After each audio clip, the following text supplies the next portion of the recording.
Hello everybody, this is Ravi. In this video I am going to show you some of the work that I made for an open house event that I'm hosting in a couple of weeks.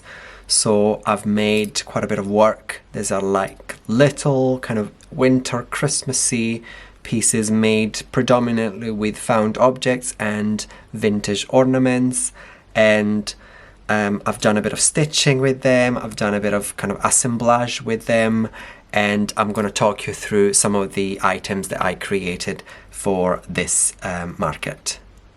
This was the first piece that I made. It's a vintage embroidery hoop, and I hand stitched all these lovely buttons, and this is a piece of tweed and all of these different buttons that I sourced secondhand kind of give the idea of a little winter kind of snowy tree, and I love how they are different sizes, and some are actually not white. Most of them are in white, but it still reads kind of white tree. So I made a couple of those. These were made with things that I found, so obviously they're slightly different and unique. This one is slightly thicker hoop, but they are the same idea. I also played with this one with different fabric, which I also found secondhand, and the ribbon is embroidered on this one. Similar idea on this one, but this one is made with little tiny pin badges that are attached at the back.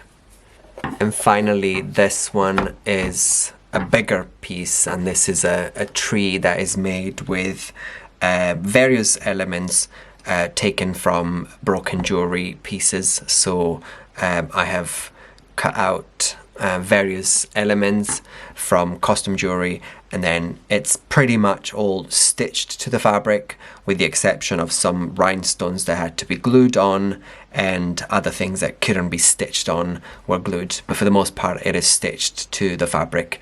And I love this piece. I was also quite lucky to find this believe as part of a necklace, and this is a butterfly upside down that kind of gives that idea of a tree. And I also found the fairy to put at the top. So I'm very happy with this. This took a really long time to try the different layouts and to stitch every single piece, but I think it paid off. I love this.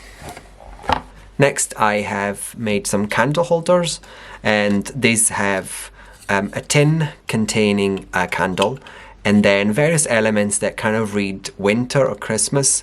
There's this beautiful ceramic deer, a vintage wooden cube, and then a piece of like a wooden ruler with the 25 kind of highlighted as Christmas Day.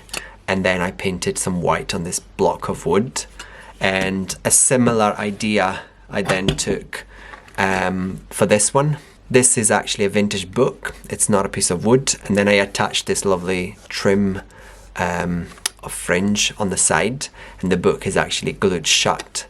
And then I have this kind of mini assemblage with the number 25, a pine cone, and a red robin. And again, the candle. And here's another one also with the book and a little thread spool with some music sheet and a bird. This is not quite as strongly Christmassy. I thought it would still give the idea of a kind of wintry scene, or it does for me anyway. I then started working with some of the tins that I collect. I actually came across some beautiful antique or vintage glass ornaments, which became the star of the show here. This is also vintage.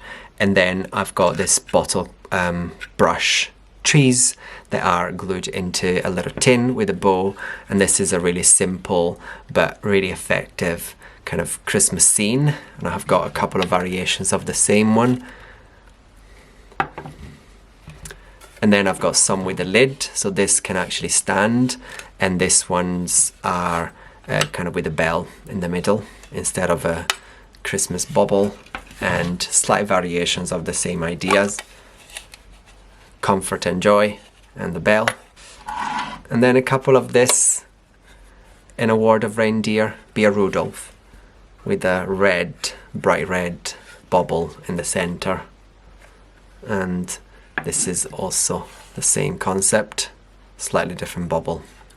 These are open tins, again vintage decorations. I love these guys with a fur coat on and some bubbles and moss and a pine cone and Merry Christmas tag, which can be removed.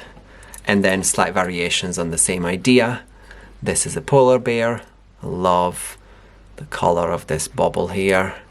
Another bell and a little Santa. And they're contained inside these vintage tins. And here's another one as well. And then we have a little toy car and a bottle brush tree on the top. This is not my idea. This has been done before. But I then added my own touch with little dusting of snow and then the most wonderful time. And I've got a few of the same idea. And I decided to punch a few holes in them so that if these are positioned over fairy lights, you can get some of the light through. But they are really cute, standalone, and they would look really nice on a stack of books.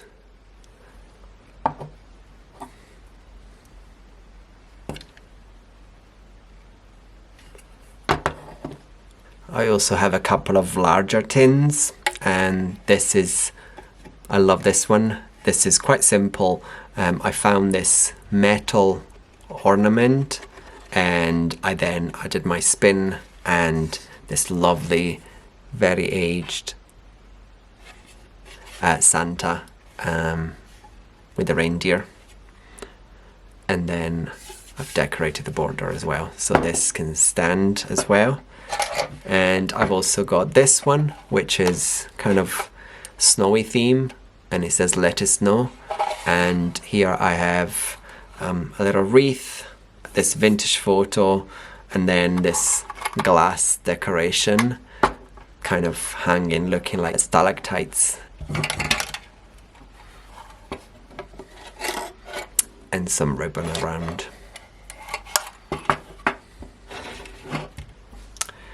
These are slightly different. I had this beautifully aged trowel and I decided it would be a good slide for Santa on a slate. And so I created this in a vintage tin with some lace around it to look a little bit like a frozen pond. I've got some of my bottle brush trees in there. I also added some vintage snow. This is fake snow that really looks like it was from the 50s. I can't tell for sure, but it is a vintage snow. And then I also added a few rhinestones in the bottom as well.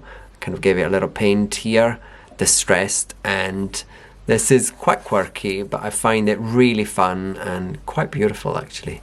And then I also found in this box of vintage ornaments this cute kid and a swan with babies. These are actually made of metal, and so I combined them in this lovely tin, again kind of looking like a pond, and I added a bit of ribbon. And this is not screaming Christmas, but it definitely is a beautiful, quiet and still winter scene.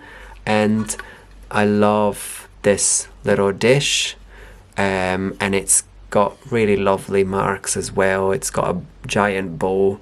I think this is an actual wedding day gift, but it's very aged and you can't really read. You can see some of the lines and it kind of looks like an ice skate ring. I also made this little cabinet of magic curiosities. This is a thimble display. The idea is about thinking about the things that kind of scream magic and Christmas, and so Santa and a bell, a clock that stopped at midnight, a few tiny toys, and then a bubble. I made a couple of tiny books from a vintage spine, some moss and a tiny pine cone that I added some gold to. I wrapped a tiny present, and then there's an image of a deer covered by a piece of mica, and then a baby with a button. And I love this. It's like a miniature kind of Christmas magic into 9 compartments. Similar to the idea but on a bigger scale is this little muffin tin, rusty muffin tin that I found, that I filled with a lot of little items that kind of remind me of an old classic kind of Christmas. And so there's vintage ornaments and just a few elements that kind of tell the story of a magical Christmas.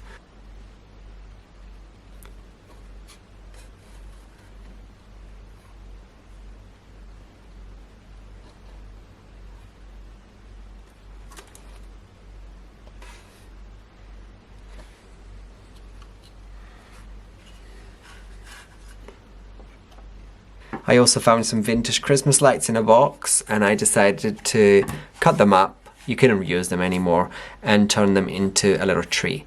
And then I put Merry and Bright here, and then I used the plug as the base. And I think this looks really nice in this vintage cigar box. I also made some cards. These are my nostalgia holiday cards. I make this pretty much every year and they kind of change, but the idea is that I take a vintage photo and then I scan it and reproduce it so that it looks like an original, and then I embroider directly onto the card. And I have a few different designs, this one with the gift and then the tiniest tag, a couple of different ones with the Christmas tree, a couple of different ones with a mistletoe, Santa and Mrs. Santa, and the comet star. And I then found this beautiful ceramic toast rack, which I thought would be perfect to display my cards on the table. And now I'm going to leave you with the final table display in 3, 2, 1.